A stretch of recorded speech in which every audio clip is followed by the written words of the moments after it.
Welcome back to What's the 504. I am your host, Christy B. If you are new to the channel, welcome to my channel. And if you don't mind, please go ahead and hit the subscribe button, hit the thumbs up, and hit the bell so you can get notifications every time I upload. So today we are going to discuss two things. The first thing we're going to discuss is the girlfriend of Rayshard Brooks. Apparently she is the person that burns down the Wendy's in protest of what happened to Rayshard Brooks. If you are not familiar with the case, Rayshard Brooks was in Atlanta and he was apparently in the drive-thru of the Wendy's. Okay, someone called because he was parked in the drive-thru. He wasn't moving his car. Other cars had to go around. Someone called the police and reported it. So one cop comes out. He takes him a few minutes to get him to wake up. He wakes up. He has him park in a parking spot so they can go over there and talk. So they talk for maybe about 10 or 15 minutes or so. And in the meantime, Rayshard Brooks is actually holding a conversation with him, but you can clearly see that he's inebriated. He's not like ridiculously drunk, but you can still see that he's inebriated, right? Some things that he says is not making clear sense, okay? So this cop decides to call a second cop to the situation, and the second cop comes, and when he comes, that's when things begin to escalate because he starts asking him the same questions over and over again, and you can tell the cop is getting agitated because he feels like he's not getting clear answers, which, I mean, I guess what kind of answer do you expect to get if a person is intoxicated? So, but again, Rayshard Brooks was calm.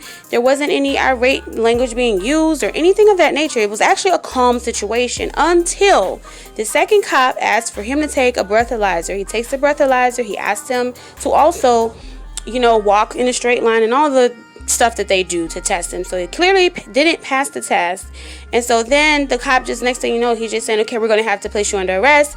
As they attempt to arrest him, Rayshard Brooks breaks free before they can actually cuff both hands. He breaks free from both of them, takes the taser, starts running. The cops start running after him. He turns around like he's going to hit them with the taser, but apparently he was too far from them to even hit the cops with the taser. He turns back around. He keeps running. The cops then just start firing at him. They just shoot him, okay? Which ends up leading to Rayshard Brooks dying, okay? So fast forward, of course, everybody's outraged. We have a lot of protests going on. Everybody starts protesting, showing up, and then next thing you know, the Wendy's is set on fire, okay? So no one knows who the person is that set the fire. Where now they have confirmed that the person that set the fire is indeed Rayshard Brooks' girlfriend, Natalie White. At the time that they were talking to Rayshard Brooks, I myself was questioning, okay, when the news came on and showed the wife talking, they said, okay, she's his wife, they have 3 kids together, blah, blah, blah. So then I was confused. I was like, okay, is this his girlfriend and they refer to each other as wife, or is he having an outside relationship? So apparently this was an outside relationship he had at the time, okay? So now the cops issued a warrant for her arrest on Tuesday. At such time, she's obviously turned herself in.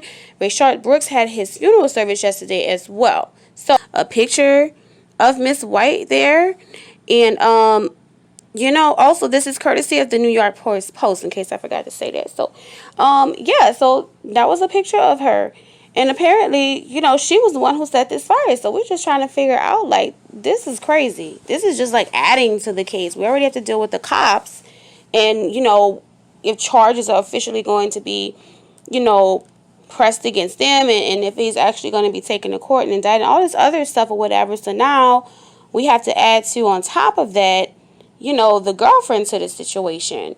So I'm just trying to see how the hell this is going to play out. But I'm glad that we do have some clarity on who did this and who she was to him.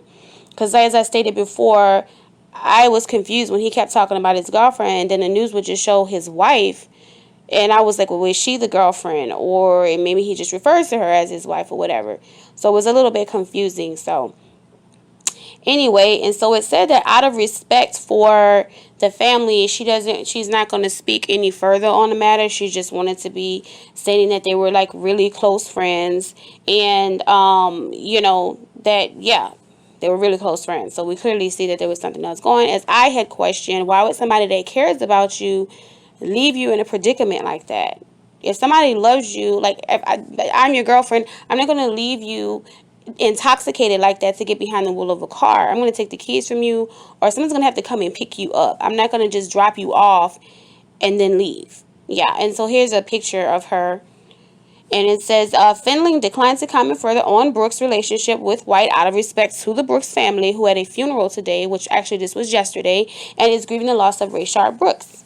And that is the end of the article. But yeah, I think it was irresponsible for, like, why would you leave him in that condition? You saw how he was. You knew how he was. You know what I'm saying? So it's just kind of, I don't know, it's just kind of crazy. It's kind of crazy. But yeah, this was an unfortunate situation. My condolences go out to his family during this difficult time. And yeah, we'll keep up with this case and see what happens to this Natalie White, Natalie White, the girlfriend or whatever. See how if they're going to press charges and how this is going to go with her for arson charges. Okay. So now moving on to Nicki Minaj. So if you guys haven't heard, Nicki Minaj and Tekashi 6ix9ine released the song Trollz. Okay. That was about a week and a half ago, almost 2 weeks. So they released their song Trollz. It had record-breaking history as far as the number of streams. It literally got like 45 million streams in 24 hours. And that's no radio play, just streams. Like, wow, okay, that was like already like off the chain. So then now it's been reported that they actually hit #1. So this is definitely congratulations to Nicki Minaj and Tekashi 6ix9ine, although I'm not a big fan of Tekashi.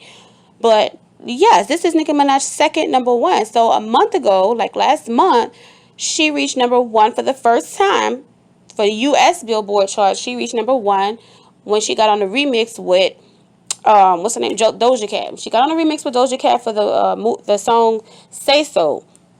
And that went to #1. So this is her second #1 in less than like 60 days, right? I think it's only been like maybe 5 or 6 weeks. So yeah, so congratulations, Nicki. And so she also posted a thank you on her Instagram. So I'm going to go ahead and end with her clip thanking the Barbs and everybody for helping them to reach #1 again. Okay, you guys? So if you have not done so yet, go ahead and hit the thumbs up to help the algorithm to push my videos, because I am a new channel. Subscribe to the channel. Help me grow my channel. And also hit the bell so you can be notified every time I upload. And let's go. Congratulations, Barbs. Y'all did this with no playlisting and no radio, and it's just not happening in 2020. All the records on the top of the chart right now are doing that with heavy playlisting and heavy radio. So for us to do that, debuting, that's insane. So I love you guys so much. We just did the highest pure sales of the year of every song released. And you can't buy that. That's fan love. It's a couple things I want to get off my chest, though. Certain things that have been going on in this industry for just way too long. I think it's time for me to speak on it a little bit. But in the meantime, y'all know 6ix9ine gonna be doing a lot this week too. So be prepared for that.